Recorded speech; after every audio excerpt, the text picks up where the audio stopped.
ಓಂ ನಮೋ ವೆಂಕಟೇಶಾಯ. So ಎಲ್ರಿಗೂ ಮೊದಲನೇ ಬಾಗಿಲಿನಿಂದ ತಿರುಪತಿ ತಿಮ್ಮಪ್ಪನ ದರ್ಶನ ಮಾಡಬೇಕು ಅಂತ ಇಷ್ಟ ಇರುತ್ತಲ್ವಾ? ಯಾರಿಗೆ ತಾನೇ ಇಷ್ಟ ಇರಲ್ಲ ಹೇಳಿ. ಸೊ ಅವರಿಗೆಲ್ಲ ಇದು ಬೆಸ್ಟ್ ರಿಜಿಸ್ಟ್ರೇಷನ್ ಅಂತಲೇ ಹೇಳ್ಬೋದು.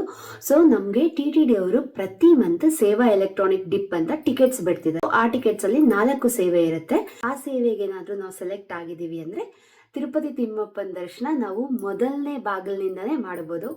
ಎಷ್ಟು ಅದೃಷ್ಟ ಅಲ್ವಾ? ಈ ಮಂತು 18ನೇ ತಾರೀಕು ಬೆಳಿಗ್ಗೆ 10 ಗಂಟೆಯಿಂದ 20ನೇ ತಾರೀಕು ಬೆಳಿಗ್ಗೆ 10 ಗಂಟೆವರೆಗೂ ನಿಮಗೆ ಸೇವಾ ಎಲೆಕ್ಟ್ರಾನಿಕ್ ಡಿಪ್ ಟಿಕೆಟ್ಸ್ ಓಪನ್ ಇರುತ್ತೆ. ಸೊ ನೀವು ಅಲ್ಲಿವರೆಗೂ ರಿಜಿಸ್ಟರ್ ಆಗ್ಬೋದು, ಯಾವುದೇ ನಿಮಗೆ ಪ್ರಾಬ್ಲಮ್ಸ್ ಇರಲ್ಲ. ಸೊ 10 ಗಂಟೆ ಆದಮೇಲೆ 20ನೇ ತಾರೀಕು 10 ಗಂಟೆ ಆದಮೇಲೆ ಮತ್ತೆ ಟಿಕೆಟ್ಸ್ ರಿಜಿಸ್ಟರ್ ಮಾಡ್ಕೊಳಕ್ಕಾಗಲ್ಲ. 3 ದಿನ ಟೈಮ್ ಇರುತ್ತೆ. ಸೊ ಈ ಟಿಕೆಟ್ಸ್ ಬಂದ್ಬಿಟ್ಟು ನಿಮಗೆ ಮಾರ್ಚ್ ಮಂತ್ಗೆ ಇರುತ್ತೆ. ಇನ್ ಕೇಸ್ ನೀವೇನಾದರೂ ಸೆಲೆಕ್ಟ್ ಆದರೆ ಇದು ದರ್ಶನ ಮಾರ್ಚ್ಗೆ ಇರುತ್ತೆ. ಸೊ 3 ಮಂತ್ಸ್ ಆದಮೇಲೆ ರಿಜಿಸ್ಟರ್ ಹೇಗೆ ಆಗಬೇಕು ಅಂತ ನಿಮ್ಗೆ ಏನಾದರೂ ಡೌಟ್ ಇದ್ದರೆ ನಾನು ಹೇಗೆ ರಿಜಿಸ್ಟರ್ ಆಗಬೇಕು ಅಂತ ವಿಡಿಯೋ ಲಿಂಕ್ನ ಡಿಸ್ಕ್ರಿಪ್ಷನಲ್ಲಿ ಹಾಕಿರ್ತೀನಿ.